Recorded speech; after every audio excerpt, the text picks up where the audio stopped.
اعوذ باللہ من الشیطان الرجیم بسم اللہ الرحمن الرحیم الذین ينفقون اموالهم باللیل والنہار سرا وعلانیۃ فلہم اجرهم عند ربهم ولا خوف علیہم ولا هم یحزنون الذین یأکلون الربا لا یقومون الا کما یقوم الذی یتخبطه الشیطان من المس ذلك بأنهم قالوا إنما البيع مثل الربا وأحل الله البيع وحرم الربا فمن جاءه موعظة من ربه فانتهى فله ما سلف وأمره إلى الله ومن عاد فأولئك أصحاب النار هم فيها خالدون صدق الله العظيم رب اشرح لي صدري ويسر لي أمري واحلل عقدة من لساني يفقهوا قولي۔ ابھی سورہ مبارکہ کا وہ رکوع ہم پڑھ رہے ہیں کہ جو آج کے حالات میں اہم ترین ہے، اس لیے کہ اس دور میں اللہ کے خلاف بغاوت کی سب سے بڑی شکل تو ہے غیر اللہ کی حاکمیت کا تصور۔ سب سے بڑا شرک یہ ہے، نفسیاتی اعتبار سے سب سے بڑا شرک، مادے پر توکل، بتوں سے تجھ کو امید خدا سے نو امیدی، مجھے بتا تو صحیح اور کافری کیا ہے۔ لیکن یہ نفسیاتی اور داخلی بات ہے۔ خارجی اور واقعاتی دنیا میں سب سے بڑا شرک اس وقت وہ غیر اللہ کی حاکمیت، جو اب عوامی شکل اختیار کر گئی، عوامی حاکمیت۔ اور اس کے بعد اس وقت کے گناہوں میں، بدعملی میں سب سے بڑا فساد جو ہے وہ سود کی بنیاد پر ہے۔ سب سے بڑا فتنہ، سب سے بڑا فساد دنیا میں، جو اس وقت سب سے بڑی شیطنت ہے، جو یہودیوں کے ذریعے سے پورے گلوب کو اپنی گرفت میں لینے کے لیے بےتاب ہے، وہ یہی ہے جو سود کا ہتھ کنڈا ہے، اس کی حرمت۔ یہاں ایک سوال میرے ذہن میں کبھی کبھی پیدا ہوتا تھا کہ یہ جو پہلی آیت ہے اس کا تعلق تو انفاق فی سبیل اللہ کے ساتھ ہے، اسے پچھلے رکوع کے ساتھ شامل ہونا چاہیے تھا، لیکن بعد میں یہ حقیقت مجھ پر منکشف ہوئی کہ بڑی حکمت کے ساتھ اس آیت کو اس رکوع کے ساتھ شامل کیا گیا ہے۔ وہ حکمت میں بعد میں بیان کروں گا۔ الذین ينفقون اموالهم باللیل والنہار، وہ لوگ کہ جو اپنا مال خرچ کرتے رہتے ہیں رات کو بھی دن میں بھی، سرا وعلانیۃ، خفیہ طور پر بھی اعلانیہ بھی، صدقات واجبہ اعلانیہ، صدقات نافلہ خفیہ، انفاق فی سبیل اللہ خفیہ۔ فَلَهُمْ أَجْرُهُمْ عِنْدَ رَبِّهِمْ وَلَا خَوْفٌ عَلَيْهِمْ وَلَا هُمْ يَحْزَنُونَ، ان کے لیے ان کا اجر محفوظ ہے ان کے رب کے پاس، نہ ان پر کوئی خوف طاری ہوگا اور نہ ہی وہ کسی حزن سے دوچار ہوں گے۔ الَّذِينَ يَأْكُلُونَ الرِّبَا، اب ربا کا مسئلہ شروع ہو رہا ہے، جو سود کھاتے ہیں۔ وجہ کیا ہے؟ اصل مسئلہ ہے اس سرپلس ویلیو کا۔ آپ کا کوئی شغل ہے، آپ کی ملازمت ہے، آپ کما رہے ہیں، آپ کا خرچ پورا ہو رہا ہے، کچھ بچت بھی ہو رہی ہے۔ اب اس بچت کا اصل مصرف کیا ہے؟ یسألونک ماذا ينفقون قل العفو، اصل راستہ تو یہ ہے کہ اس کو دے دو اللہ کی راہ میں، یا محتاجوں کو یا اللہ کے دین کو۔ لیکن اب جو سود خورانہ ذہنیت ہے وہ یہ کہ اس بچت کو بھی مزید کمائی کا ذریعہ بناؤ، یہ سود خورانہ ذہنیت ہے۔ لہذا اصل میں سود خوری انفاق کا کی ضد ہے، اور یہ عقدہ مجھ پر کھلا جبکہ القرآن یفسر بعضہ بعضا، اس اصول کے تحت جب سورہ روم کی آیات کا میں نے مطالعہ کیا، وہاں یہی شکل آپ کو نظر آئے گی کہ ان دونوں کو مقابلے میں لایا گیا ہے، اللہ کی رضا جوئی کے لیے انفاق اور ربا، سود پر رقم دینا۔ وما آتیتم من ربا لیربو فی اموال الناس فلا یربو عند اللہ، جو کچھ تم دیتے ہو سود پر کہ وہ بڑھے لوگوں کے مال میں، محنت وہ کر رہا ہے اور آپ اس کی کمائی میں سے آپ وصول کر رہے ہیں اپنے اس سرمایہ کی وجہ سے۔ تو یہ گویا کہ آپ کا مال اس کے مال میں اس کی محنت سے بڑھ رہا ہے۔ الذی ما آتیتم من ربا لیربو فی اموال الناس فلا یربو عند اللہ، اللہ کے ہاں بڑھوتری نہیں ہوتی۔ وما آتیتم من زکاۃ تریدون وجہ اللہ فَأُولَٰئِكَ هُمُ الْمُضْعِفُونَ، اور وہ جو تم زکوٰۃ اور صدقات میں دے دیتے ہو اللہ کی رضا جوئی کے لیے، تو وہ ہیں جو دوہرے چوہرے کر رہے ہیں، ان کا مال بڑھ رہا ہے، اس کی بڑھوتری ہو رہی ہے۔ تو انفاق فی سبیل اللہ، صدقات، زکوٰۃ، اس کے بالمقابل، اس کے برعکس ہے، اپنی اس بچت کے مال کو اور آپ کو معلوم ہے آج کی بینکنگ سسٹم کا سب سے زیادہ زور بچت کی اسکیم، اور یہ سب کا سب جو ہے در حقیقت saving bank, saving account, save کرو، لیکن سیو کرو مزید کمانے کے لیے۔ سیو جو ہے اس لیے نہیں ہے کہ اپنا پیٹ کاٹو اور غرباء کو دو، اپنا سٹینڈرڈ آف لیونگ کم کرو اور اللہ کے دین کے لیے خرچ کرو، یہ نہیں، بلکہ اس لیے کہ وہ جو تم بچاؤ وہ ہمیں دو، تاکہ وہ ہم سود پر زیادہ رقم، زیادہ شرح سود پر دوسروں کو دے اور تھوڑا شرح سود تمہیں دے دے۔ اب اس کے برعکس الذین یاکلون الربا، جو لوگ سود کھاتے ہیں، لا یقومون الا کما یقوم الذی یتخبطہ الشیطان من المس، وہ نہیں کھڑے ہوتے مگر ان کی طرح سے کہ جن کو شیطان نے مخبوط الحواس بنا دیا ہو چھو کر۔ یہاں عام طور پر یہ سمجھا گیا کہ یہ قیامت کے دن کا نقشہ ہے، یہ قیامت کے دن کا نقشہ تو ہوگا ہی، اس دنیا میں بھی سود خوروں کا حال یہی ہے، اور اگر ان کا نقشہ دیکھنا ہو تو کسی سٹاک ایکسچینج کو جا کے دیکھ لیجیے، معلوم ہوگا دیوانے ہیں، پاگل ہیں، چیخ رہے ہیں، دوڑ رہے ہیں، بھاگ رہے ہیں، وہ انسان نہیں نظر آتے اس وقت جو بھی کچھ ہو رہا ہوتا سٹاک ایکسچینج کے اندر۔ مخبوط الحواس انسان جو ہے وہ ہو جاتا ہے، یہ سود خوری کی وجہ سے۔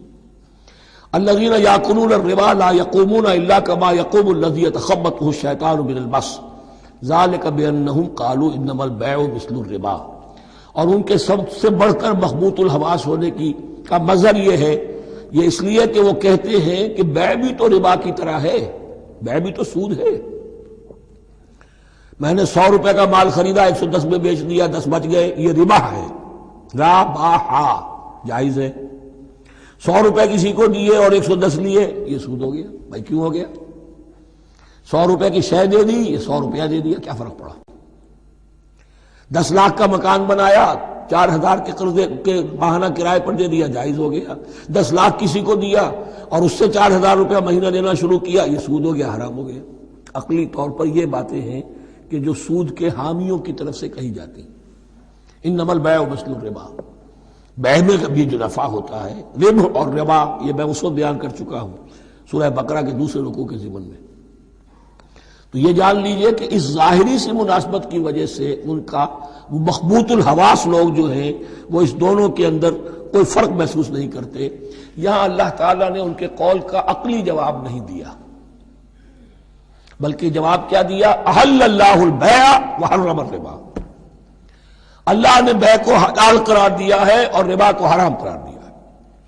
اب تم بات یہ کرو، اللہ کو مانتے ہو یا نہیں؟ رسول کو مانتے ہو یا نہیں؟ قرآن کو مانتے ہو کہ نہیں؟ یا اپنی عقل کو مانتے ہو؟ اگر تم مسلمان ہو، اگر تم مومن ہو تو اللہ کا حکم جو وہ فرمائے، نہ صرف اللہ کا، جو رسول کا ہے، ما آتاکم الرسول فخذوہ وما نہاکم عنہ فانتہوا، جو کچھ رسول تمہیں دے لے لو، اور جس چیز سے روک دے رک جاؤ۔ یہ تو شریعت کا معاملہ ہے۔ ویسے اس میں جو فرق واقع ہوتا ہے وہ یہ ہے کہ ایک ہے فلوئڈ منی، فلوئڈ کیپٹل، ایک ہے فکسڈ کیپٹل۔ مکان 10 لاکھ کا ہے، لیکن مکان سے جو شخص رہ رہا فائدہ کیا اٹھائے گا؟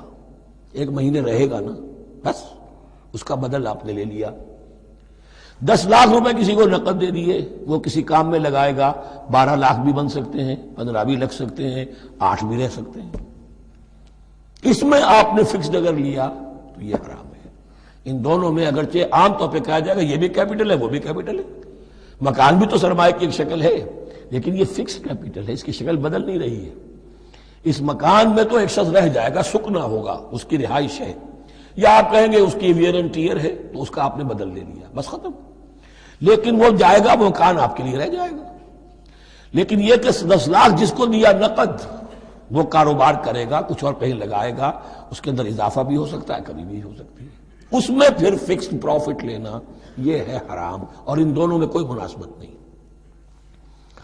لیکن اللہ تعالیٰ نے یہ جواب نہیں دیا، جواب دیا احل اللہ البیع وحرم الربا فمن جاءہ موعظۃ من ربہ فانتہی فلہ ما سلف، تو جس شخص کے پاس اس کے رب کی طرف سے یہ نصیحت پہنچ گئی اور وہ باز آ گیا، رک گیا، فلہ ما سلف، تو جو کچھ پہلے وہ لے چکا ہے وہ اس کا ہے، وہ اسے واپس نہیں دیا جائے گا، حساب کتاب نہیں کیا جائے گا کہ تم اتنا سود کھا چکے ہو واپس کرو۔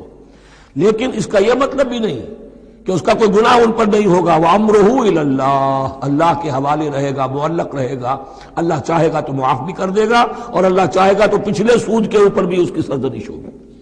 امرہ الی اللہ. ومن عاد، لیکن اس نصیحت کے آنے کے بعد بھی جس نے دوبارہ یہ حرکت کی، فاولئک اصحاب النار هم فیہا خالدون، تو یہ جہنمی ہے اور اس میں ہمیشہ ہمیشہ رہے گا. یمحق اللہ الربا ویربی الصدقات، اللہ تعالیٰ ربا کو مٹاتا ہے، دباتا ہے.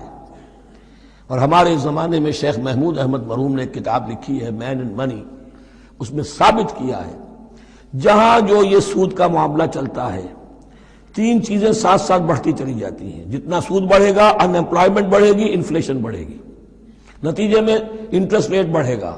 جیسے انٹرسٹ ریٹ بڑھے گا ان امپلائمنٹ مزید ہوگی، انفلیشن زیادہ ہوگی. اس سے وشس سرکل، اور اسی کے نتیجے میں تباہی ہو جاتی ہے. چھپی رہتی ہے وہ تباہی. وہ تو ایک ہی وقت میں بینک کرپٹ ہوگا کوئی بینک، بڑے بڑے بینک جو ہیں دیوالے نکلیں گے. ابھی جو کوریا کا حشر ہو رہا ہے اور جو اس سے پہلے روس کا ہو چکا ہے، یہ سارا جو ہے یہ یوں سمجھیے شیش محل کی طرح ہے. اس میں تو ایک پتھر پڑے گا تو ٹکڑے ہو جائیں گے. ومن عاد فاولئک اصحاب النار هم فیہا خالدون. یمحق اللہ الربا ویربی الصدقات، اللہ تعالیٰ پالتا ہے، صدقات کو پالتا ہے، بڑھاتا ہے اللہ کے ہاں. وہ آیت میں سنا چکا ہوں آپ کو، سورہ روم کی 39ویں آیت ہے یہ. وما آتیتم من ربا لیربو فی اموال الناس فلا یربو عند اللہ وما آتیتم من زکاۃ تریدون وجہ اللہ فاولئک هم المضعفون. واللہ لا یحب کل کفار اثیم، اور اللہ کو ہرگز پسند نہیں ہے وہ سب کہ جو ناشکرے ہیں اور گناہ گار ہیں. ان الذین آمنوا وعملوا الصالحات واقاموا الصلاة وآتوا الزکاة لهم اجرهم عند ربهم ولا خوف علیہم ولا هم یحزنون. ہاں جو لوگ ایمان لائیں اور نیک عمل کریں. نیک عمل میں ظاہر بات ہے جو شے حرام ہے اس کا چھوڑ دینا بھی لازم ہے، اور نماز قائم رکھیں، زکوٰۃ ادا کریں، ان کے لیے ان کا اجر محفوظ ہے ان کے رب کے پاس. ولا خوف علیہم ولا هم یحزنون. یا ایھا الذین آمنوا اتقوا اللہ وذروا ما بقی من الربا، اے ایمان والو اللہ کا تقوی اختیار کرو اور چھوڑ دو جو رہ گیا ہے سود میں سے. آج فیصلہ کر لو کہ جو بھی کچھ تمہیں کسی کو قرض دیا تھا اب اس کا سود چھوڑو. یا ایھا الذین آمنوا اتقوا اللہ وذروا ما بقی من الربا ان کنتم مؤمنین، اگر تم مومن ہو. فَإِن لَمْ تَفْعَلُوا، اور اگر تم نے ایسا نہ کیا، باز نہ آئے، فَاعْذَنُوا، تو کان کھول کر سن لو، بِحَرْبٍ مِّنَ اللَّهِ وَرَسُولِهِ، اللہ اور اس کے رسول کی طرف سے اعلان جنگ. یہ الٹیمیٹم ہے اگر باز نہیں آتے سود سے. دیکھیے کسی اور گناہ پر یہ بات نہیں آئی، اللہ اور اس کے رسول کی طرف سے اعلان جنگ. وَإِن تُبْتُمْ فَلَكُمْ رُءُوسُ أَمْوَالِكُمْ، اگر تم توبہ کرو تو تمہارے جو اصل راس المال ہے وہ تمہیں لوٹا دیے جائیں گے. سود چھوڑ دو، راس المال واپس لے لو. لا تظلمون ولا تظلمون، نہ تم ظلم کرو سود لے کر اور نہ تم پر ظلم کیا جائے کہ تمہارا راس المال بھی دبا دیا جائے. لا تظلمون ولا تظلمون. وَإِن كَانَ ذُو عُسْرَةٍ، اور اگر تمہارا جو مقروض ہے وہ تنگی میں ہے، وہ تنگ دستی میں ہے، فَنَظِرَةٌ إِلَىٰ مَيْسَرَةٍ، تو انہیں انتظار کرو، پھر اسے مہلت دو کہ اس کی ہاں کشادگی پیدا ہو جائے، آسانی سے وہ آپ کی رقم، آپ کا قرض واپس کر سکے. لیکن اس سے بھی آگے وَأَن تَصَدَّقُوا خَيْرٌ لَكُمْ، تم صدقہ ہی کر دو. تمہارا بھائی غریب تھا، اس کو تم نے قرض دیا تھا، کچھ سود لے کر کھا بھی چکے ہو، اب جو ہے سود، اب تو باقی سود کو تو چھوڑا ہی ہے، اگر وہ راس المال بھی بخش دو اس کو، یہ انفاق ہو جائے گا، یہ قرض حسنہ اللہ کو ہو جائے گا، یہ تمہارا جو ہے ذخیرہ آخرت بن جائے گا. تو یوں سمجھیے کہ جو بھی جو ہے جس کو سرپلس ویلیو میں نے کہا تھا اسلامی معیشت کے اندر جو بچت ہے آپ کی، اس بچت کا سب سے اونچا مصرف کیا ہے؟ صدقہ دے دو، انفاق کر دو. اس سے کم تر کیا ہے؟ قرض حسنہ. قرض دے دو کسی کو تاکہ وہ اپنی ضرورت چلا لے، اس کا کاروبار رکا ہوا تھا وہ چل پڑے گا اور تمہیں پھر وہ اپنی اصل رقم واپس کر دے گا. یہ قرض حسنہ اس سے کم تر درجہ ہے. تیسرا درجہ ایک اور بھی ہے جو جائز تو ہے مکروہ، پسندیدہ نہیں ہے. تم زیادہ ہی خسیس ہو، چلو مزاربت پر دے دو، اور مزاربت یہ ہے کہ رقم تمہاری کام وہ کرے گا. اگر بچت ہو جائے تو تم بھی لے لینا، اگر نقصان ہو جائے تو کوئی تاوان نہیں لے سکتے اس سے. یہ ہے مضاربت. اس کے بعد اگر تم کہو کہ میں دے رہا ہوں مجھے اتنے % تو بہرحال تم نے دینا ہی دینا ہے، اس سے بڑھ کر حرام شے کوئی نہیں.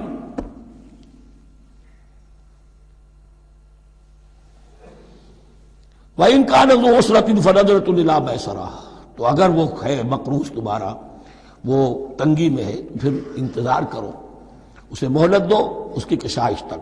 وَأَن تَصَدَّقُوا خَيْرٌ لَكُمْ، اور اگر تم صدقہ ہی کر دو، خیرات کر دو، دے دو، بخش دو، وہ تمہارے لیے بہتر ہوگا. ان کنتم تعلمون، اگر تم جانتے ہو، اگر وہ حکمت تمہارے اندر آ گئی ہے، اگر تم اولو الالباب ہو، اگر تم سمجھدار ہو، تو جو کچھ تمہیں بچت اس سے ہوگی، جو اللہ کے ہاں اجر و ثواب ملے گا، وہ تمہیں یہ رقم واپس لے کر جو ہے اس سے کیا مل جائے گا. وَاتَّقُوا يَوْمًا تُرْجَعُونَ فِيهِ إِلَى اللَّهِ، یہ آیت آخری آیت ہے قرآن کی نزول کے اعتبار سے. آیت ڈرو اس دن سے. دیکھیے وہی آیت یاد کیجئے، وَاتَّقُوا يَوْمًا لَا تَجْزِي نَفْسٌ عَن نَفْسٍ شَيْئًا وَلَا يُقْبَلُ مِنْهَا شَفَاعَةٌ وَلَا يُؤْخَذُ مِنْهَا عَدْلٌ وَلَا هُمْ يُنصَرُونَ. وَاتَّقُوا يَوْمًا لَا تَجْزِي نَفْسٌ عَن نَفْسٍ شَيْئًا وَلَا يُقْبَلُ مِنْهَا عَدْلٌ وَلَا تَنفَعُهَا شَفَاعَةٌ وَلَا هُمْ يُنصَرُونَ. وَاتَّقُوا يَوْمًا تُرْجَعُونَ فِيهِ إِلَى اللَّهِ، ڈرو اس دن سے جس دن کہ لوٹا دیے جاؤ گے تم اللہ کی طرف. ثُمَّ تُوَفَّىٰ كُلُّ نَفْسٍ مَّا كَسَبَتْ، پھر ہر جان کو پورا پورا دے دیا جائے گا جو کمائی اس نے کی ہوگی. وَهُمْ لَا يُظْلَمُونَ، اور ان پر کوئی ظلم نہیں ہوگا.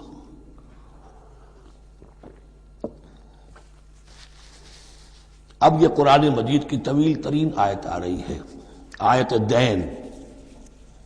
کوئی قرض کا معاملہ ہے، کوئی قرض کا معاملہ ہے کہ آپ نے کسی کو قرض دیا، یا کوئی کاروباری معاملہ ہے، اشتراک ہے جس میں کہ جو بھی ہوگا بعد میں نتائج نکلیں گے.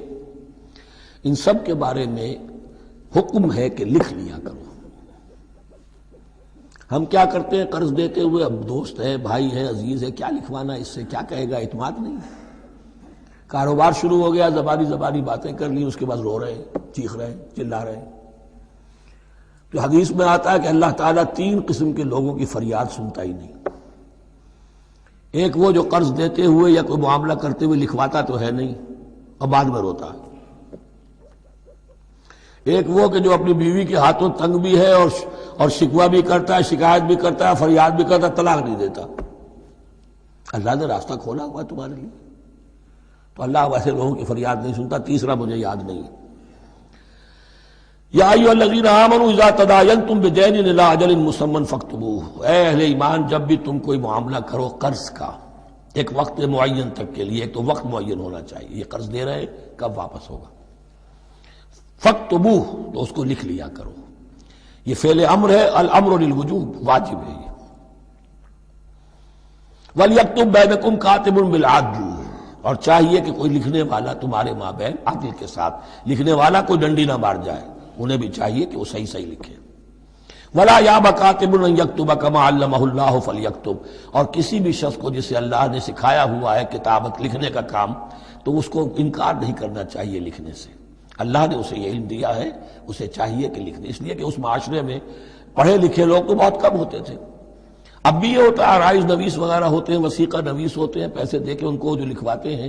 لیکن اگر کوئی وثیقہ نویس جو ہے بے ایمانی کرے اور لکھنے میں کوئی کمی کر جائے تو جو جس کے اوپر ذمہ داری ہے اسے نقصان پہنچ جائے گا. وَلْيَكْتُبْ بَيْنَكُمْ كَاتِبٌ بِالْعَدْلِ، اور چاہیے کہ لکھنے والا تمہارے مابین انصاف کے ساتھ لکھے. وَلَا يَأْبَ كَاتِبٌ أَن يَكْتُبَ كَمَا عَلَّمَهُ اللَّهُ فَلْيَكْتُبْ، اور نہ انکار کرے کوئی لکھنے والا اس سے کہ وہ لکھے جیسے اللہ نے اسے سکھایا ہے، تو لکھنا چاہیے. وَلْيُمْلِلِ الَّذِي عَلَيْهِ الْحَقُّ، لکھتے وقت املا وہ کرائے جس کے ذمے رقم آ رہی ہے، جس پر حق آ رہا ہے، علیہ الحق، وہ لکھوائے. جس کا مال ہے وہ نہ لکھوائے، جس پر ذمہ داری آ رہی ہے وہ لکھوائے کہ میں کیا ذمہ داری لے رہا ہوں. وَلْيَتَّقِ اللَّهَ رَبَّهُ، اور اللہ سے ڈرتا رہے اپنے رب سے. وَلَا يَبْخَسْ مِنْهُ شَيْئًا، اور لکھوانے میں اس میں سے کوئی شے کم نہ کر دے.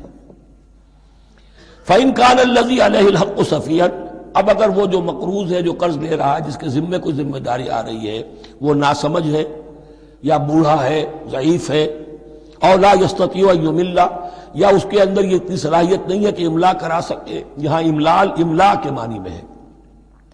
ہوا فلیملل ولیہ بالعدل، تو اگر وہ نہیں املا کرا سکتا تو اس کا کوئی ولی ہو، اس کا کوئی وکیل ہو، اس کا کوئی اٹارنی ہو، وہ اس کی طرف سے اس کو لکھوائے۔ واستشہدوا شہیدین من رجالکم، یہ ایک آیت چل رہی ہے ابھی، پورے رکوع کے اوپر ایک آیت پھیلی ہوئی ہے، سوائے آخر میں تھوڑا سا حصہ دوسری آیت آئے گی۔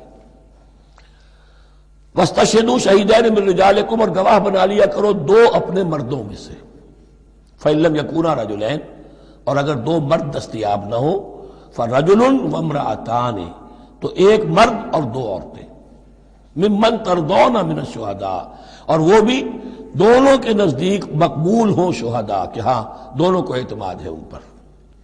اب یہ جو سوال آ گیا کہ ایک مرد کی جگہ دو عورتیں، دو مرد یا پھر ایک مرد کا ہونا تو لازم ہو گیا، محض عورت کی گواہی نہیں چلے گی، لیکن اس کا آیا مسئلہ ہر قسم کے معاملے کا ہے یا قرض اور مالی معاملات میں وثیقہ نویسی کا، یہ ایک علیحدہ مسئلہ ہے، یہ تو باتیں پھر فقہا کے ہاں تفصیل سے ملتی ہیں، لیکن یہ مسئلہ موجود ہے کہ دو مرد، اور اگر دو مرد دستیاب نہ ہوں تو ایک مرد اور دو عورتیں، تو سوال تو پیدا ہو گیا کہ کیا عورت کی گواہی عادی ہے؟ ان تضل احداہما فتذکر احداہما الاخری، مبادا ان میں سے کوئی ایک بھول جائے تو یاد کرا دے دوسری۔ عقلی سوال پیدا ہو گیا کہ اب مرد نہیں بھول سکتا، کیا جواب ہے اس کا؟ جواب یہ ہے کہ واقعتاً اللہ تعالیٰ نے عورت کے اندر نسیان کا مادہ زیادہ رکھا ہے۔ الا یعلم من خلق وہو اللطیف الخبیر، کیا وہی نہ جانے گا جس نے پیدا کیا ہے؟ اس نے پیدا کیا ہے، وہ جانتا ہے۔ نسیان کا مادہ کیوں زیادہ رکھا یہ بھی سمجھ لیجیے، عقلی بات ہے، منطقی بات ہے۔ She has to play the role of number 2، اسے مرد کے تابع رہنا ہے، جو نمبر 2 ہوتا ہے اس کے اوپر، اس کے کبھی احساسات کے اوپر، کبھی جذبات کے اوپر کوئی نہ کوئی کوفت، کوئی قدورت آتی ہے،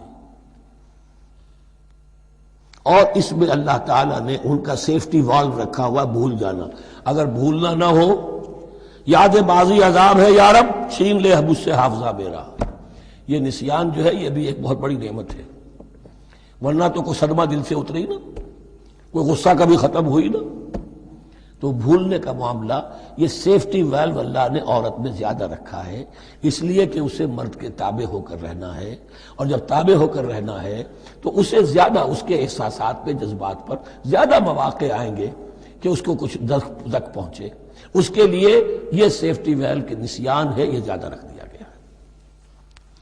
ان تضل احداہما فتذکر احداہما الاخری، اب یہ کہ اگر یہ بات سمجھ میں نہ آتی تب بھی اللہ کا حکم ہے ماننا ہے، اگر فسک کیپٹل اور فلوئڈ کیپٹل کا فرق سمجھ میں نہیں آتا تب بھی بے حلال ہے، ربا حرام ہے، اللہ خیر صلی اللہ احل اللہ البیع وحرم الربا، لیکن اگر حکمت سمجھ میں آ جائے تو نور علی نور۔ ولا یأبی الشہداء اذا ما دعوا، اور نہ انکار کریں گواہ جب کہ ان کو بلایا جائے، اور گواہی کے لیے بلایا جائے تو گواہ نہیں آ رہے، نخرہ کر رہے، نہیں، ان کو آنا چاہیے۔ ومن اسلم ممن کتم شہادتہ شہادت من اللہ ہے، جو اللہ کی کوئی گواہی جو ہے اگر چھپائی ہے تو بہت بڑا ظلم ہے۔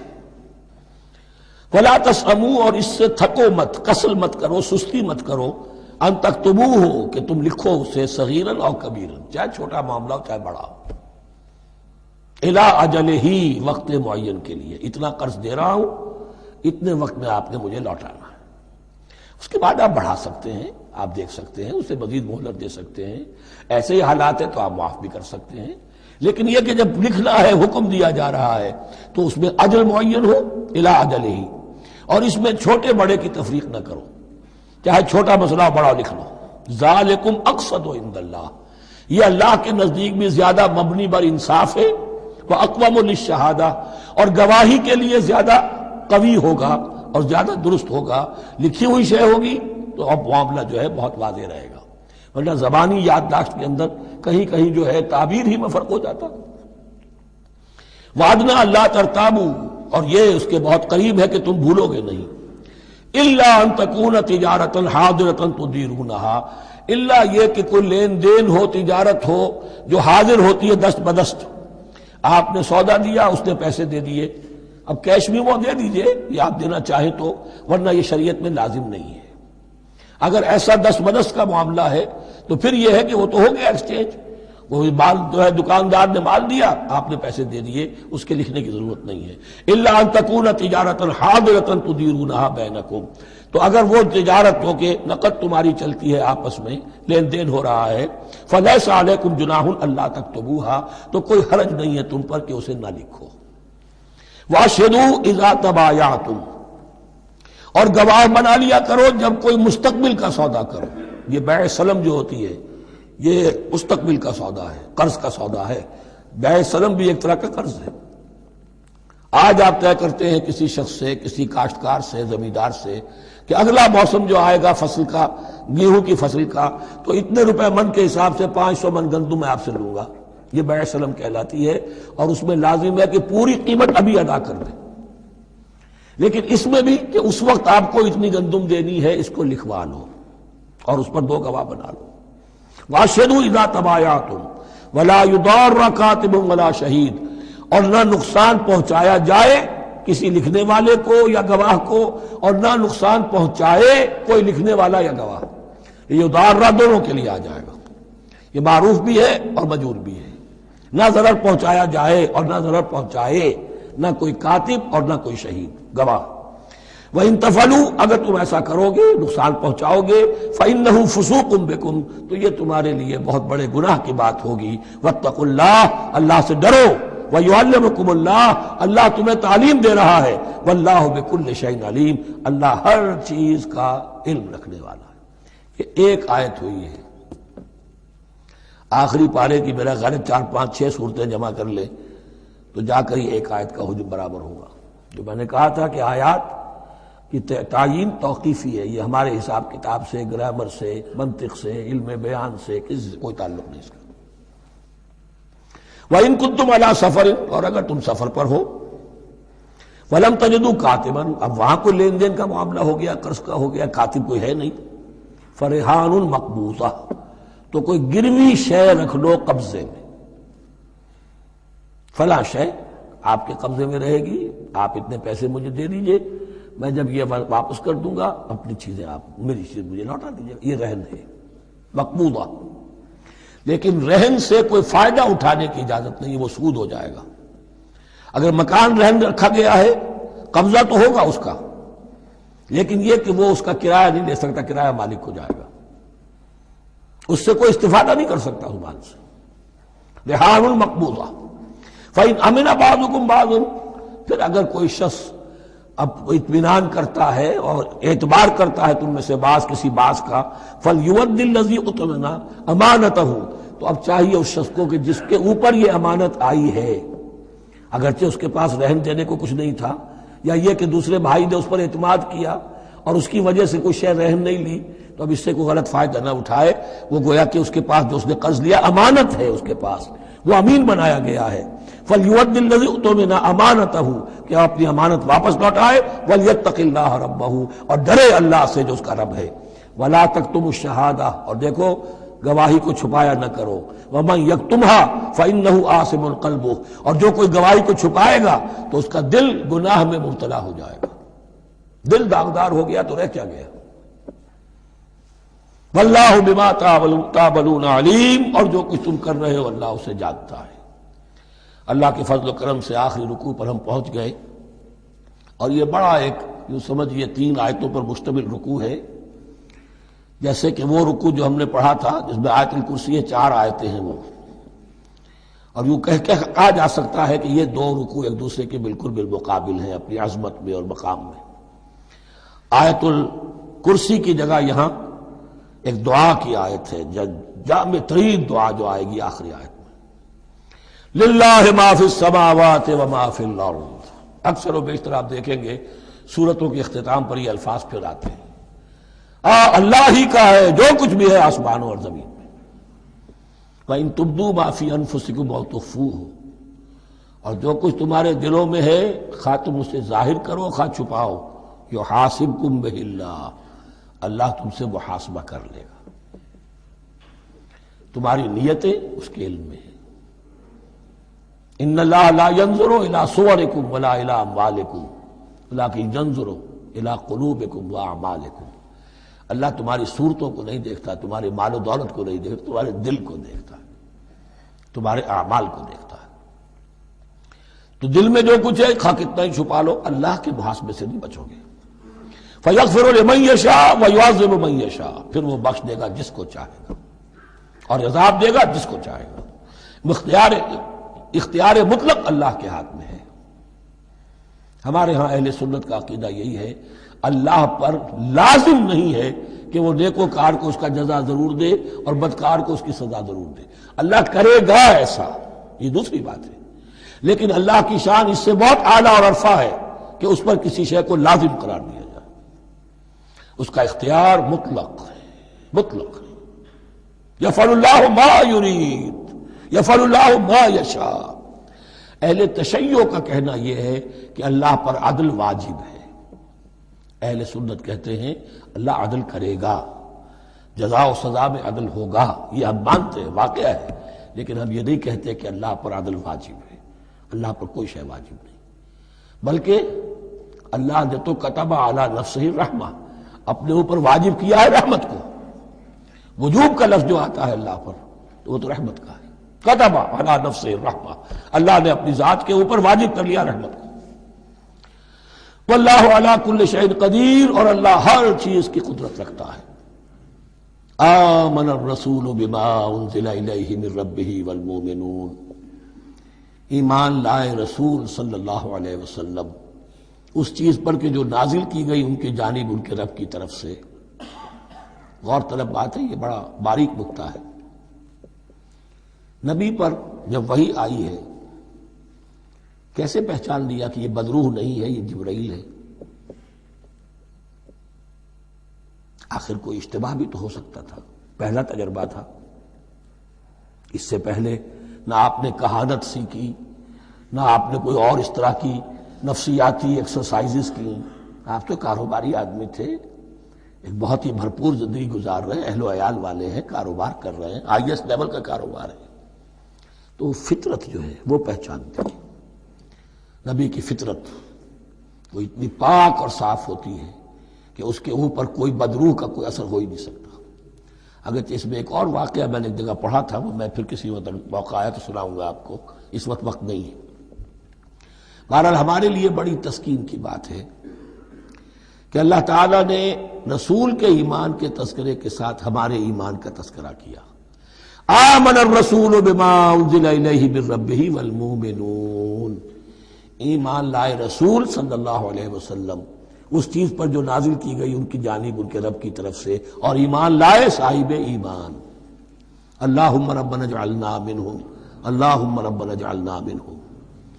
کل آمن باللہ وملائکتہ وکتبہ ورسلہ، یہ دوسرا مقام ہے سورہ بقرہ کے اندر جس میں ایمان کے جو اجزاء ہیں ان کو گنا گیا ہے۔ کچھ یاد ہے آیت البر؟ لیس البر ان تولوا وجوہکم قبل المشرق والمغرب ولکن البر من آمن باللہ والیوم الآخر والملائکۃ والکتاب والنبیین۔ یہاں بھی اسی طرح ہے، کل آمن باللہ وملائکتہ وکتبہ ورسلہ لا نفرق بین احد من رسلہ۔ اور یہ تیسری مرتبہ بات آ گئی ہے کہ رسولوں کے درمیان کوئی تفریق نہیں کی جائے گی۔ کہاں؟ پہلے تو آیا تھا 16ویں رکوع میں، لا نفرق بین احد منہم ونحن له مسلمون، اور اس سے بھی پہلے آیا تھا والذین یؤمنون بما انزل الیک وما انزل من قبلک، وہ لوگ جو ایمان رکھتے ہیں اس پر بھی جو ہے نبی آپ پر نازل کیا گیا اور اس پر بھی جو آپ سے پہلے نازل کیا گیا۔ لا نفرق بین احد من رسلہ، ہم اس کے رسولوں میں سے کسی کے مابین کوئی تفریق نہیں کرتے۔ تفضیل اسی صورت میں ثابت ہے، تلک الرسل فضلنا بعضهم علی بعض منهم من کلم اللہ ورفع بعضهم درجات وقالوا سمعنا واطعنا، وہی بات کہ جو کہی گئی تھی جب ان سے کہا گیا تھا واسمعوا، کیا کہا تھا انہوں نے؟ سمعنا وعصینا، سمعنا واطعنا، وہ کہتے ہیں ہم نے سنا اور مانا۔ غفرانک ربنا، ہماری درخواست ہے پروردگار، تیری بخشش مانگتے ہیں۔ غفرانک، نون پر زبر ہے، مفعول ہے، نسألک غفرانک، اے اللہ ہم تجھ سے سوالی ہیں، تجھ سے طلب کرتے ہیں، درخواست کرتے ہیں تیری مغفرت کا، وإلیک المصیر، اور تیری ہی جانب لوٹ جانا ہے۔ یہاں پر وہ ایمان بالآخرہ بھی آ گیا جو یہاں اوپر نہیں آسان، آمن باللہ وملائکتہ وکتبہ ورسلہ، پھر رسولوں کے ضمن میں لا نفرق بین احد من رسلہ، لیکن اس کے بعد وإلیک المصیر، مغفرت اور اللہ کی طرف ہی لوٹ جانا ہے ہمارا، اس میں ایمان بالآخرہ آ گیا۔ اب آخری آیت، لا یکلف اللہ نفسا الا وسعہا، اللہ تعالی نہیں ذمہ دار ٹھہرائے گا کسی جان کو مگر اس کی وسعت کے مطابق۔ یہ بہت بڑے فضل و کرم والی آیت ہے، جیسے میں نے کہا تھا میگنا کارٹا جو ہے انسانی حقوق کا، کہ اجیب دعوت الداع اذا دعان، جہاں بھی مجھے کوئی پکارے، جب پکارے میں اس کی پکار سنتا ہوں، قبول کرتا ہوں۔ ہاں فَلْيُؤْمِنُوا بِي فَلْيَسْتَجِيبُوا لِي، انہیں بھی چاہیے کہ میرا کہنا مانے، دو طرفہ بات چلے گی، یک طرفہ نہیں۔ میری مانو، اپنی منواؤ، تم دعائیں کرو گے ہم قبول کریں گے، تم ہماری بات نہیں مانتے پھر تمہاری دعا تمہارے منہ پر دے ماری جائے گی۔ کرتے رہو قنوت نازلہ 40 دن کے 80 دن پڑھتے رہو، ڈھاکہ تو بیٹھ ہی جائے گا، بیٹھ گئے۔ یہودیوں سے شکست تو ہو ہی جائے گی، ہو گئی۔ کرتے رہو، حرمین میں پڑھتے رہو قنوت نازلہ، مکے میں پڑھو، مدینے میں پڑھو، پوری دنیا میں پڑھو۔ اللہ کو پیٹھ دکھائی ہوئی ہے، اس کے دین کو پاؤں تلے روندا ہوا ہے، اللہ کے باغیوں سے دوستی ہے، کسی نے قبلہ ماسکو کو بنایا تھا اور کسی نے واشنگٹن کو بنایا تھا، تمہاری دعائیں کیسے قبول ہوں؟ لیکن یہ جو آیت ہے یہ اس اعتبار سے بہت بڑی رحمت کی آیت ہے کہ اللہ تعالیٰ کے ہاں وہ اندھے کی لاٹھی والا معاملہ نہیں ہے کہ تمام انسانوں سے محاسبہ ایک ہی سطح پر ہو۔ اللہ جانتا ہے کس کی کتنی وسعت ہے، اور وسعت کن چیزوں سے بنتی ہے۔ آپ کو کوئی اور جین ملے ہیں، مجھے کوئی اور جین ملے ہیں، انہیں کوئی اور جین ملے ہیں، یہ جینز، ان جینز کی اپنی اپنی خصوصیات ہیں، خصائص ہیں، پراپرٹیز ہیں، لیمیٹیشنز ہیں۔ آپ کو کوئی اور ماحول ملا، اسے کوئی اور ماحول ملا، اسے کوئی اور ماحول ملا، تو hereditary factors multiplied by environmental factors, ان دونوں سے ایک شخصیت کا ہیولہ بنتا ہے انسان کا، جس کو پیٹرن کہتے ہیں ہمارے مستری لوگ۔ جب لوہے کا کوئی شے جو ہے ڈھالنی ہے تو اس کے لیے پہلے مٹی کا یا لکڑی کا ایک پیٹرن بناتے ہیں، انگریزی میں پیٹرن ہے، وہ پیٹرن کہتے ہیں ہمارے مستری لوگ۔ اب آپ لوہا جو ہے اس کو جب اسے کر لیں گے، مائع بنا لیں گے، گلا لیں گے، پھر اس میں ڈالیں گے، وہی شکل ہو جائے گی۔ یہ شاکلہ ہے ہر انسان کا جو بن جاتا ہے۔ قُلْ كُلٌّ يَعْمَلُ عَلَى شَاكِلَتِهِ فَرَبُّكُمْ أَعْلَمُ بِمَنْ هُوَ أَهْدَىٰ سَبِيلًا۔ اس شاکلہ کے اندر اندر آپ کو محنت کرنی ہے۔ اللہ جانتا ہے کس کا شاکلہ وسیع تھا، کس کا شاکلہ تنگ تھا، کس کے جینز اعلیٰ تھے، کس کے جینز ادنا تھے، کس کے ہاں ذہانت زیادہ تھی، کس کے ہاں جسمانی قوت زیادہ تھی۔ جو بھی کچھ اس نے دیا ہے، جس کو وہاں ہم نے رکھا اس کو وہاں رکھا، اس نے وہاں تعلیم پائی، اس نے یہاں تعلیم پائی، جو بھی انوائرمنٹل فیکٹرز آئے ہیں، جو بھی جینیٹک فیکٹرز آئے ہیں، سب اللہ کے علم میں ہے۔ ان سب کو ملحوظ رکھ کے اللہ حساب لے گا۔ جو شاکلہ ہم نے تمہیں دیا تھا اس میں تم نے کیا کیا؟ ایک شخص کے اندر فرض کیجئے استعداد ہی ہے 20 درجے کی استعداد ہے، اس نے فرض کیجئے 18 درجے کام کر دیا، کامیاب ہو گیا۔ کسی میں استعداد 100 درجے کی تھی، اس نے 50 درجے کیا، ناکام ہو گیا۔ حالانکہ کمیت کے اعتبار سے 50 درجے زیادہ ہے 18 درجے سے، لیکن یہ 18 درجے کا کام وہ کر رہا ہے جس کے اندر استطاعت تھی ہی 20 کی، یا 18 ہی کی تھی، اس نے پوری کر دی۔ اور 50 درجے والا وہ جس کو اللہ نے دے رکھی تھی 1000 کی استطاعت، اس کا وہ 50 بیکار ہو گیا۔ تو اللہ تعالیٰ کا محاسبہ جو ہے انڈیویجول ہے، اس لیے فرمایا گیا کلہم آتی ہے یوم القیامت فردا، ان میں سب لوگ اس دن قیامت کے دن سب آئیں گے اکیلے اکیلے، تنہا تنہا، ہر ایک کا حساب ہوگا وہاں، اور ہر ایک کا حساب ہوگا لا یکلف اللہ نفسا الا وسعہا، اللہ ذمہ دار نہیں ٹھہرائے گا کسی بھی جان کو مگر اس کی وسعت کے مطابق۔ البتہ اس کا اب ایک ریورس ہے۔ ہوتا کیا ہے، ہم سمجھتے ہیں دنیا میں تو بھاگ دوڑ کر رہے ہیں اور دین، اجی ہمارے اندر تو استطاعت، دین کے کام کی صلاحیت ہی نہیں ہے۔ دنیا میں دیکھیں بڑے کامیاب تیزی کے ساتھ دوڑ رہے ہیں، کامیاب پر کامیاب، یہ دین ہمارے اندر تو استطاعت نہیں ہے، استعداد ہی نہیں ہے، کیا کریں؟ یہ دھوکہ ہے، سیلف ڈسپشن ہے۔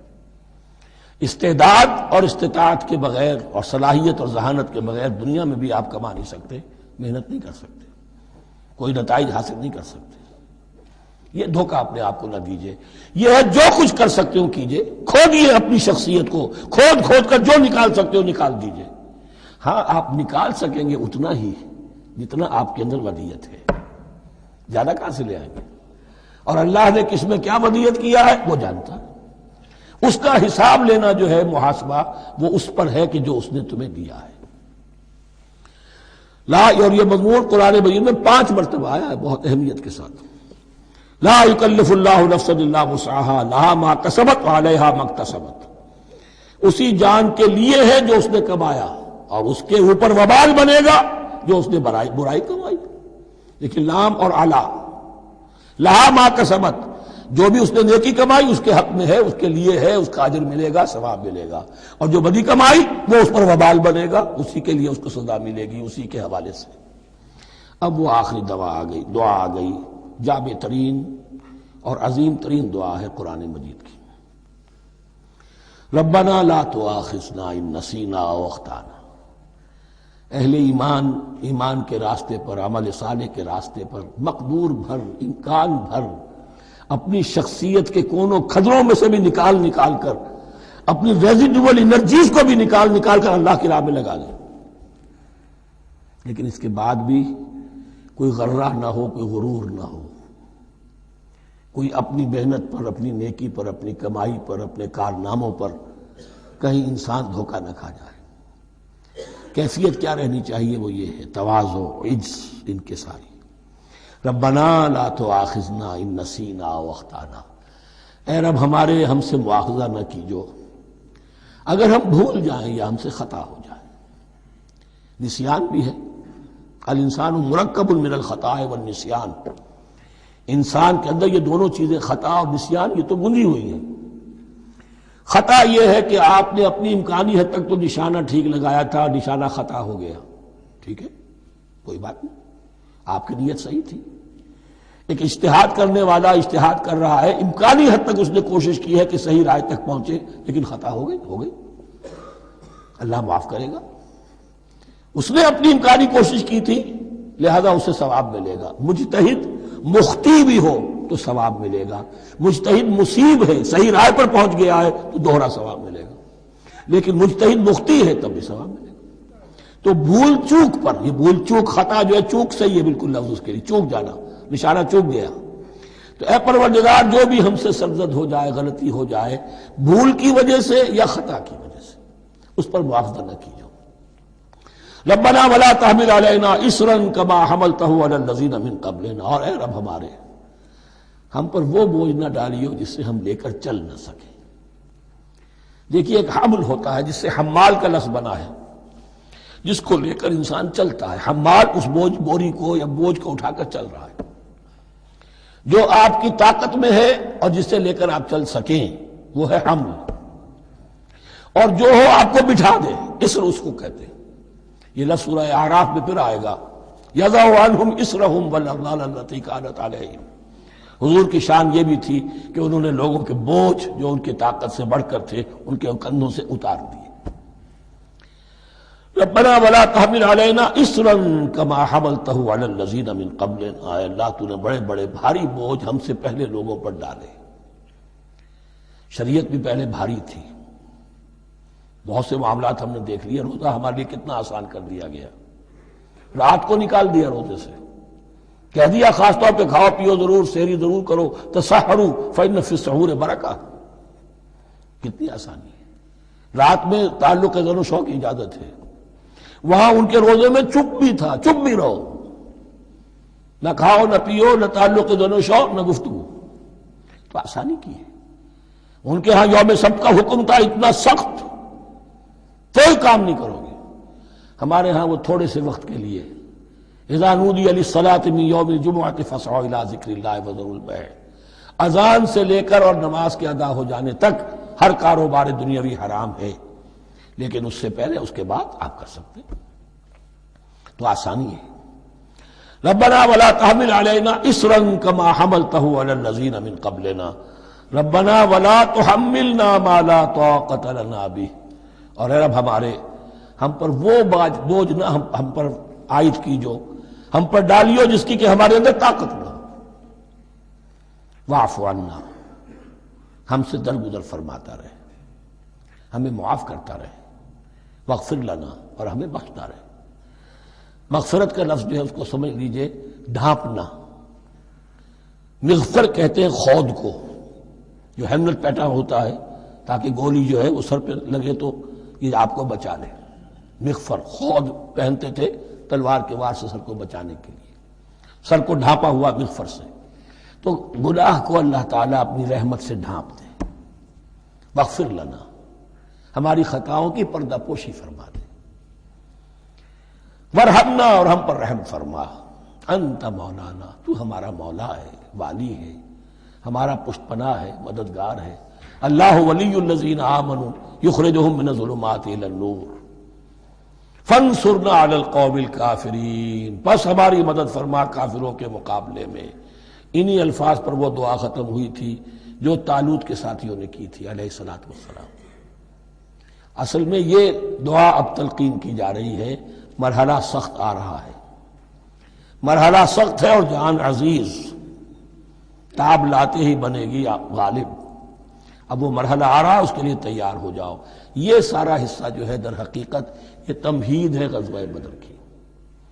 بارک اللہ لی ولکم فی القرآن العظیم ونفعنی وإیاکم بالآیات والذکر الحکیم۔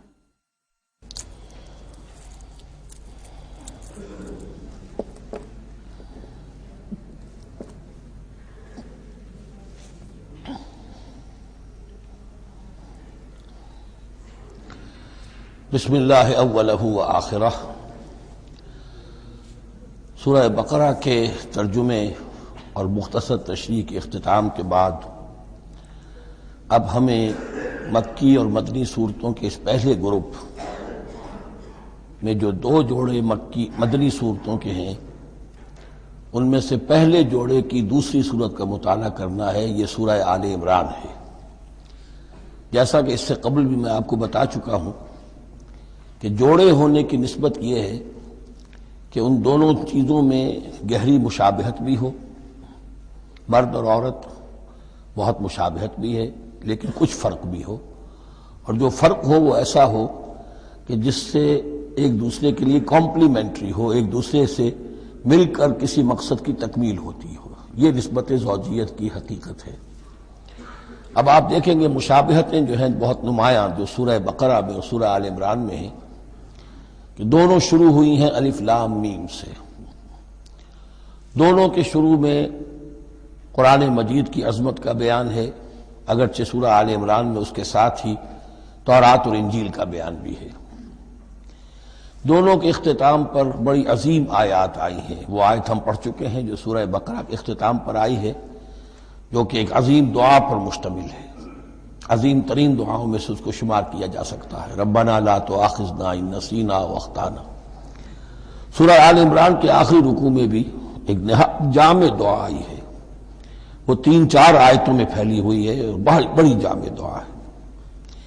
پھر جیسے میں نے آپ کو بتایا کہ سورہ بقرہ میں بھی یہ سورۃ الامتین ہے، دو امتوں سے بحث کر رہی ہے، گفتگو کر رہی ہے، خطاب کر رہی ہے۔ یہی معاملہ سورہ آل عمران کا بھی ہے، لیکن یہ فرق ہے کہ سورہ بقرہ میں زیادہ گفتگو ہے یہود کے بارے میں، اور سورہ آل عمران میں زیادہ گفتگو ہے آل عمران کے نصارہ کے بارے میں۔ تو گویا کہ اس طرح وہ تکمیل ہو رہی ہے کہ اہل کتاب کا جو ایک طبقہ تھا اور اہم تر طبقہ تھا یہود، دینی اعتبار سے ان کی اہمیت زیادہ تھی، چاہے تعداد میں وہ کم تھے اور کم ہے، لیکن یہ کہ دینی اعتبار سے ان کی اہمیت زیادہ رہی ہے۔ دوسرا طبقہ ہے یہ عیسائیوں کا، لیکن یہ کہ ان کا تذکرہ وہاں بہت کم آیا، یہاں آپ کو اس سورہ آل عمران میں زیادہ خطاب ان سے ملے گا۔ پھر جیسے سورہ بقرہ کا پہلا نصف جو ہے وہ 18 رکوعوں پر اور 152 آیات پر مشتمل تھا، اور نصف ثانی جو ہے وہ 22 رکوعوں پر لیکن 134 آیات پر مشتمل تھا، تو تقریباً مساوی دو حصے تھے۔ وہی کیفیت آپ کو یہاں ملے گی، بلکہ یہاں وہ بتمام و کمال ہے، دونوں حصے بہت مساوی ہیں۔ کل 20 رکوع ہے، 10 رکوع ایک نصف اول میں ہے، 10 رکوع نصف ثانی میں ہے۔ صرف ایک آیت کا فرق ہے کہ پہلے 10 رکوعوں میں 101 آیات ہیں اور دوسرے 10 رکوعوں میں 99 آیات ہیں۔ پھر جیسے وہاں 3 حصے ہیں نصف اول کے، ویسے ہی یہاں بھی 3 حصے ہیں نصف اول کے، لیکن یہاں رکوعوں کی تقسیم نہیں ہے بلکہ آیات کی ہے۔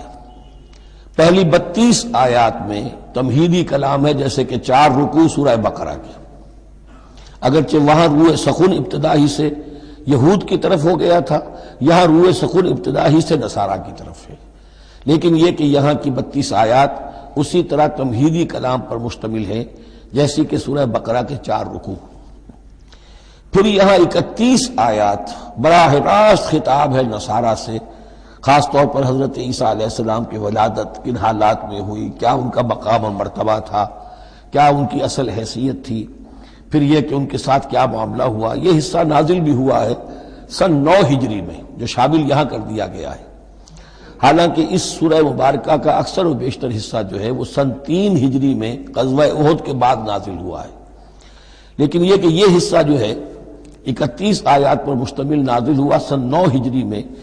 نجران ایک بستی تھی عرب کے جنوب میں یمن کی طرف، اور وہاں عیسائی آباد تھے، تو وہاں کے عیسائیوں کے سردار اور ان کے جو بڑے لاٹ پادری تھے وہ کچھ 70 عیسائیوں کا ایک وفد لے کر آئے حضور کی خدمت میں مدینہ منورہ میں، بات سمجھنے سمجھانے کے لیے کہ آپ کس بات کی دعوت دے رہے ہیں، اور کئی دن مقیم رہے اور بات پوری سمجھ بھی لی، خاموش بھی ہو گئے، پھر بھی بات نہیں مانی تو حضور نے مباہلے کی دعوت دی، اس چیلنج کو قبول کیے بغیر وہاں سے چلے گئے۔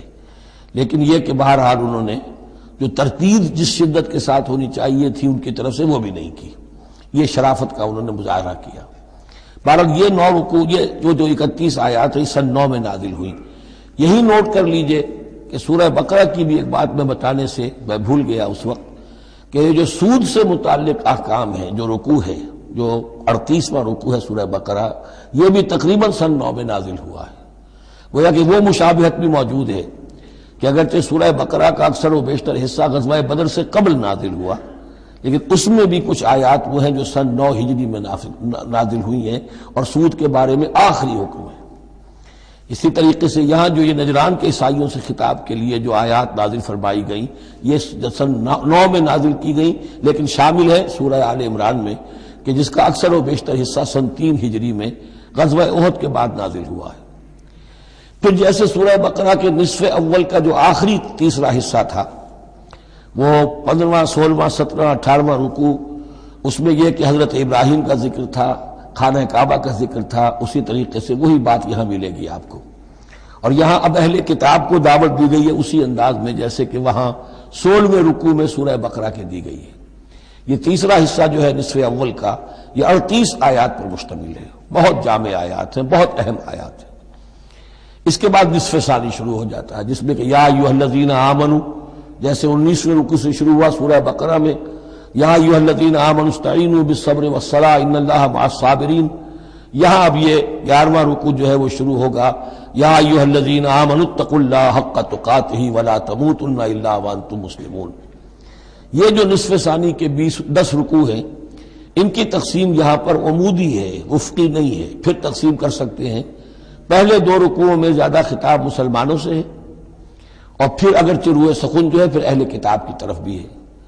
پھر 6 رکوع مسلسل ہیں غزوہ احد کے حالات پر مشتمل، جو مسائل سامنے آئے ان پر تبصرہ، جو مسلمانوں سے غلطیاں ہوئیں ان پر گرفت، آئندہ کے لیے ہدایات۔ تو یہ پورے 60 آیات ہیں تقریباً، اور 6 رکوعوں پر پھیلی ہوئی ہیں۔ یہ سب کے سب یوں سمجھیے کہ قرآن مجید کا ایک مستقل باب ہے، چیپٹر ہے غزوہ احد، اس کا عنوان ہو سکتا ہے، لیکن قرآن میں اس طرح سے چیپٹر بنائے نہیں گئے ہیں، بلکہ یہ صورتیں ہیں کہ جو میں نے جیسا کہ ابتدا میں عرض کیا تھا تعارف قرآن کے ضمن میں، کہ یہ مجموعہ خطبات الہیہ ہے، ایک خطبہ نازل ہو رہا ہے اور اس کے اندر جو مضامین آ رہے ہیں، لیکن ان میں ربط اور ترتیب ہے۔ اس ربط اور ترتیب پر توجہ اب تک کم ہوئی ہے، لیکن اب اس دور میں قرآن حکیم کے علم و معرفت کا یہ پہلو بھی اب زیادہ نمایاں ہوا ہے کہ اس میں بڑا نظم ہے، نظام القرآن، اس کے اندر تنظیم ہے، اس میں آیات کا آپس میں ربط ہے، سورتوں کا سورتوں سے ربط ہے، اور ایسے ہی یہ جو ہے الٹپ کلام نہیں ہے۔ پھر آخری دو رکوع، وہ ان میں سے ایک تو جو ہے آخری رکوع وہ تو بہت ہی جامع ہے، اور اس میں وہ عظیم دعا بھی آئی ہے، اور فلسفہ ایمان کے بارے میں اہم ترین بحث ہے کہ جو اس مقام پر آئی ہے۔ اور اس طریقے سے، اور جو اس سے پہلے کا رکوع ہے 19واں رکوع، وہ بھی در حقیقت کنکلوڈنگ جس کو کہا جاتا ہے، سم اپ کرتے ہوئے پوری سورہ مبارکہ کے مضامین کو، بڑے جامع مضامین پر مشتمل ہے۔ تو اس طرح آپ دیکھیں گے، اور جگہ جگہ آپ دیکھیں گے کہ بعض اوقات تو الفاظ وہی آ رہے ہیں، وہی انداز ہے۔ وہاں بھی کہا گیا تھا مسلمانوں تم کہو ہم ایمان رکھتے ہیں اللہ پر، اور جو کچھ ہم پر نازل کیا گیا، اور جو کچھ ابراہیم پر اور اسحاق پر، وہی آپ کو آیات یہاں بھی ملیں گی۔ حضرت ابراہیم کا ذکر وہاں یہاں بھی ملے گا۔ یہود پر ضربت علیہم الذلۃ والمسکنہ والی آیت وہ یہاں بھی آئے گی۔ ذرا ترتیب کا فرق ہے، اور اسی ترتیب کے فرق کی وجہ سے ہمارے قاری صاحب جو ہیں حافظ مقبول صاحب وہ چکر کھاتے رہے ہیں کہ سورہ بقرہ میں وہ اس مقام کو پڑھتے ہوئے اور وہ چلے جاتے تھے سورہ آل عمران میں۔ تو یہ متشابہ کہلاتے ہیں، قرآن مجید میں متشابہ، اور یہ حفاظ کے لیے مشکل ترین مقام ہوتے ہیں کہ تیزی میں روانی میں وہ اس سے مشابہ جو مقام ہے وہ ادھر منتقل ہو جاتے ہیں۔ لیکن مضامین کے اندر آپ کو اتنی گہری مناسبت نظر آئے گی کہ جس کو میں نے تشبیہ دی ہے زوجیت، کہ ظاہر بات ہے کہ ہر حیوان کا جوڑا جو ہوتا ہے وہ یوں سمجھیے کہ 90% تو ایک دوسرے سے مشابہ ہوں گے، لیکن یہ کہ ان میں 5-10% کا فرق بھی ہوگا، اور وہ فرق بھی ایسا ہوگا کہ جو دونوں کے جمع ہونے سے کوئی نیا مقصد پیدا ہو رہا ہے۔ اب جیسا کہ آپ کو معلوم ہے تناسل کا معاملہ ہے، اس کے اعتبار سے مرد اور عورت کے جسم میں فرق ہے، لیکن دونوں سے مقصد تناسل جو ہے کہ آگے نسل پھیلے، اولاد ہو، وہ مقصد حاصل ہو رہا ہے، وہ یک طرفہ طور پر حاصل نہیں ہو سکتا۔ یہ نسبت زوجیت جو ہے قرآن حکیم کی صورتوں میں بتمام و کمال ہے، اکثر و بیشتر میں۔ البتہ ان میں گہرے تدبر کی ضرورت ہے، غور و فکر کیا جائے، سوچ بچار کیا جائے، تو پھر اس نظم قرآن کے حوالے سے اضافی معانی، اضافی علم، اضافی معرفت، اضافی حکمت کے خزانے کھلتے ہیں۔ بس اسی پر اکتفا کرتے ہیں، اور اب اس کے بعد ہم اس سورہ مبارکہ کا، سورہ آل عمران کا، یہ اور یاد کر لیجئے کہ میں نے آپ کو بتایا تھا کہ نبی اکرم صلی اللہ علیہ وسلم نے ان دونوں صورتوں کو ایک نام دیا ہے۔ جیسے آخری جو 2 صورتیں ہیں قرآن مجید کی، ان کو ایک نام دیا گیا معوذتین، قل اعوذ برب الفلق، قل اعوذ برب الناس۔ ان دونوں صورتوں کو ایک نام دیا گیا الزہراوین، 2 نہایت تابناک اور روشن صورتیں۔ تو یہ اس میں تمہیدی کلام میں بس اسی پر اکتفا کر کے اب ہم آگے مطالعہ شروع کرتے ہیں۔ بارک اللہ لی و لکم فی القرآن العظیم ونفعنی و ایاکم بالآیات والذکر الحکیم۔